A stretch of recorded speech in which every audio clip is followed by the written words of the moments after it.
Good morning, students.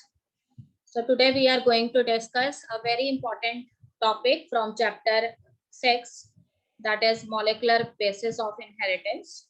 And the topic for today is how the process of replication takes place in DNA.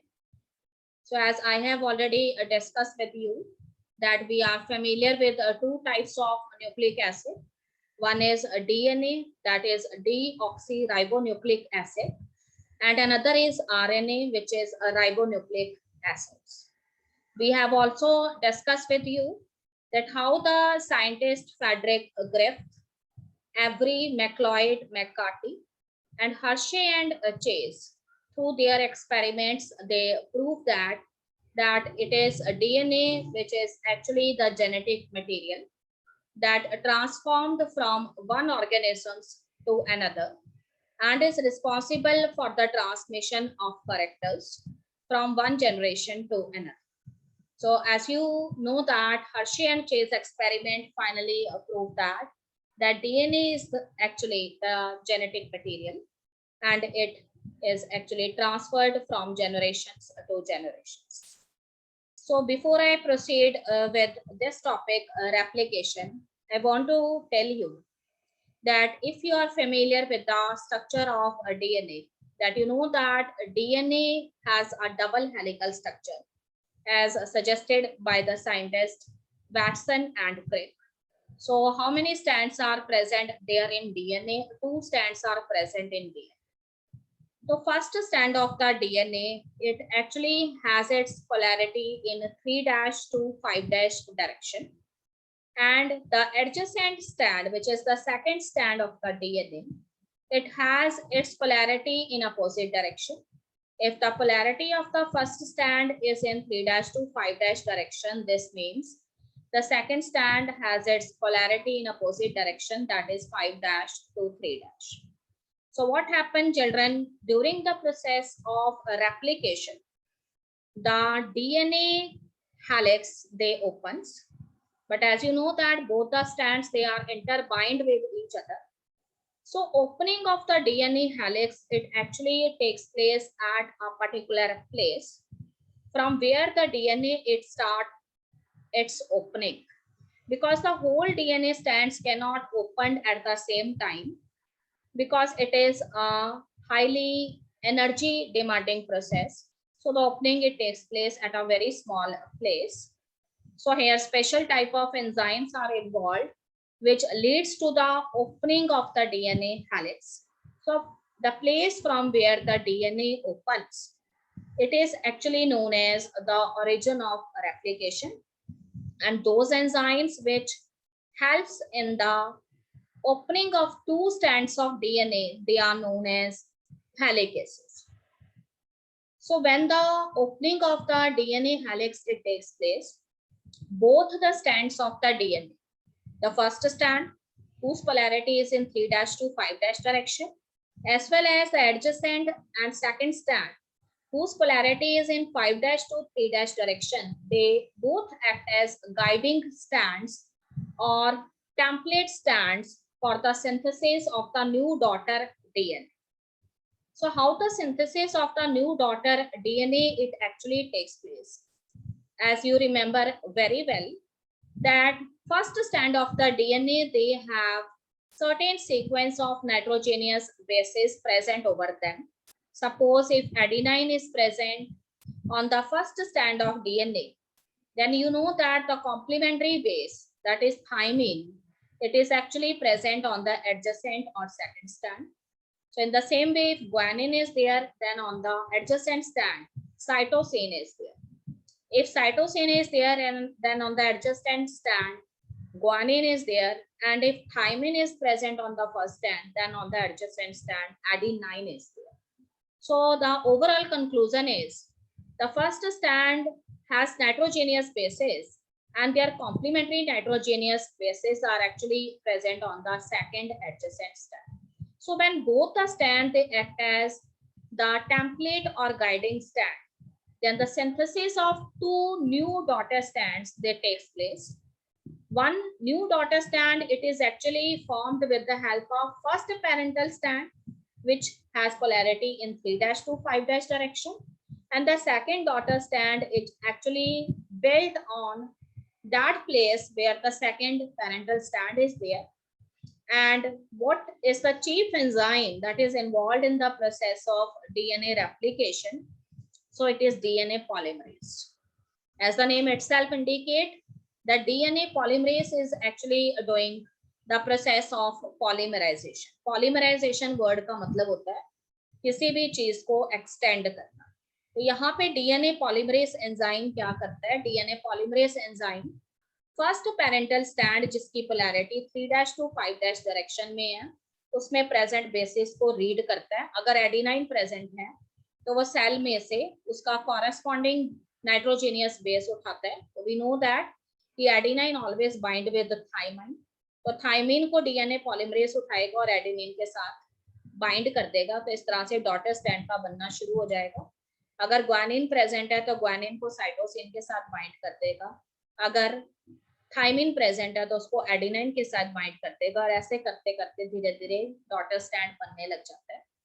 But what is the special thing कि ये जो DNA polymerase enzyme है वो daughter stand अगर 5' to 3' direction में बनाता है तब उसकी स्पीड फास्ट होती है.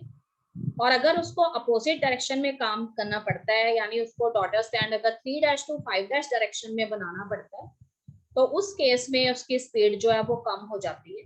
तो इसीलिए फर्स्ट डॉटर स्टैंड जो फर्स्ट पेरेंटल स्टैंड की हेल्प से बनता है, जिसकी पोलैरिटी 3' टू 5' डायरेक्शन में है, और डॉटर स्टैंड की खुद की पोलैरिटी 5' टू 3' डायरेक्शन में है, वहां पे DNA polymerase enzyme it work efficiently, और इस वजह से इसकी स्पीड ज्यादा होती है बेसिस को अटैच करने की, और बनने वाला डॉटर स्टैंड एक कॉन्टिन्यूस स्टैंड होता है. हमेशा याद रखिए कि किसी भी नए डीएनए के अंदर वन स्टैंड हमेशा ओल्ड पेरेंटल स्टैंड होता है, और नया स्टैंड जो है, जो न्यूली सिंथेसाइज्ड डॉटर स्टैंड है, जो उस पेरेंटल स्टैंड की हेल्प से बना होता है, वो न्यू होता है. तो इसीलिए कहा जाता है कि डीएनए रेप्लिकेशन एक semi conservative mode of replication रखता है. तो फर्स्ट स्टैंड जिसकी पोलैरिटी 3' टू 5' डायरेक्शन में थी, जो पेरेंट स्टैंड था और गाइडिंग स्टैंड की तरह एक्ट कर रहा था, उसकी हेल्प से जो डॉटर स्टैंड बना है उसकी पोलैरिटी 5' टू 3' डायरेक्शन में होगी, और वो एक कॉन्टिन्यूस स्टैंड होगा. और उसी के साथ डीएनए का जो सेकंड स्टैंड है वो भी गाइडिंग स्टैंड की तरह एक्ट कर रहा है, और उसकी हेल्प से भी एक न्यू डॉटर स्टैंड बना है, और उसकी पोलैरिटी 3' टू 5' डायरेक्शन में है. तो आपको पता है कि DNA polymerase enzyme 3' to 5' direction में जब डॉटर स्टैंड बनाता है तो उसकी पोलैरिटी 3' टू 5' डायरेक्शन में होने की वजह से वो स्लोली काम करता है, क्योंकि उसकी पसंदीदा डायरेक्शन जो है काम करने की वो 5' टू 3' है. तो इसीलिए सेकेंड डॉटर स्टैंड जो बनता है वो फ्रैगमेंट्स की फॉर्म में बनता है, पीसेस की फॉर्म में बनता है. इसीलिए जो सेकेंड डॉटर स्टैंड जो है उसे हम डिसकंटिन्यूअस स्टैंड कहते हैं. तो देखिए यहाँ पे डायग्राम में हमें नजर आ रहा है, जहाँ पे लिखा है लीडिंग स्टैंड जिसकी पोलैरिटी 5' टू 3' डायरेक्शन में है, वो एक कॉन्टिन्यूअस स्टैंड है. पर दूसरे पेरेंट स्टैंड की हेल्प से बनने वाला जो स्टैंड है डॉटर स्टैंड, वो फ्रैगमेंट्स की फॉर्म में बनता है, और इसकी पोलैरिटी 3' टू 5' डायरेक्शन में होती है. इसे डिसकंटिन्यूअस स्टैंड कहते हैं. और ये फ्रैगमेंट्स जो हैं इनका बाद में क्या होता है, तो first time these fragments were studied by the scientist, a Japanese scientist Okazaki. So in honor of the scientist, these fragments are known as Okazaki fragments. और उसके बाद ये जो ओकाजाकी फ्रैगमेंट्स हैं, इसको एक और enzyme which is known as DNA ligase, वो इन ओकाजाकी फ्रैगमेंट्स को जोड़ देता है. तो डीएनए का सेकंड डॉटर स्टैंड, वो पहले जो एक डिसकंटिन्यूअस स्टैंड था वो भी अब कॉन्टिन्यूअस स्टैंड बन जाता है. So when both the stands they get completed, they separate from the parent stand. तो हमेशा याद रखिए कि DNA replication always obeys the principle of semi-conservative mode of replication, which states that in a newly formed daughter DNA, one strand is always a older parent strand, and another strand is a newly synthesized daughter strand, which actually came into existence with the help of that parent strand. So children, this DNA replication, which is semi-conservative in nature, It was first proved by two scientists, and their names are Matthew Michelson and Franklin Stahl. So in the year 1958, Michelson and Stahl जो हैं उन्होंने एक experiment perform किया, and through this experiment उन्होंने ये बताया कि किसी भी नए बने हुए डीएनए के अंदर एक स्टैंड उस डीएनए का हमेशा पुराना पेरेंट स्टैंड होता है, और दूसरा स्टैंड जो है वो न्यूली सिंथेसाइज्ड डॉटर स्टैंड होता है जो पेरेंट स्टैंड की हेल्प से बना होता है। तो इस बात को प्रूव करने के लिए कि डीएनए जो है वो सेमी कंजर्वेटिव नेचर रखता है, उन्होंने एक्सपेरिमेंट परफॉर्म किया which is known as popularly Michelson and Stahl experiment. What these scientists do, तो इन साइंटिस्ट ने बैक्टीरिया सेलेक्ट किए, E coli, Escherichia coli is the name of the bacterium, और इन bacterial cells को Michelson and Stahl जो हैं उन्होंने एक culture medium के अंदर ग्रो करवाया जिसमें नाइट्रोजन 15 आइसोटोप था which is a heavy form of the nitrogen. So they put these E. coli cells for a you can say long time duration in these nitrogen 15 culture. तो अब क्या हुआ, उन्होंने इसमें डीएनए रेप्लिकेशन का process जो है उसको स्टडी करना था। So when the opening of the DNA stand takes place and new daughter DNAs, they are formed with the help of two parental strands which act as guiding stand. Because all of this process, it actually happens in that culture medium which contain nitrogen 15, which is a heavy isotope of nitrogen. तो उससे क्या हुआ कि ये nitrogen 15 जो है वो DNA के डॉटर स्टैंड्स में चला गया।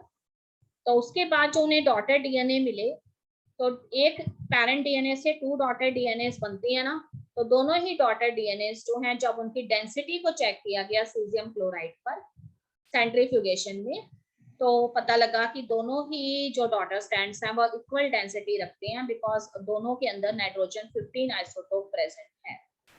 आफ्टर 20 मिनट्स साइंटिस्ट ने फिर से ये जो नए फॉर्म्ड डॉटर डीएनए थे जिनकी डेंसिटी बराबर थी, जिसमें नाइट्रोजन 15 आइसोटोप इमर्स्ड हो चुका था, उनको सिलेक्ट किया दोनों डॉटर डीएनए को, और फिर से मीडियम जो है पहले नाइट्रोजन 15 कल्चर में मीडियम रखा था, अब नाइट्रोजन 14 उसने मीडियम रखा जो कि एक लाइट आइसोटोप था नाइट्रोजन का।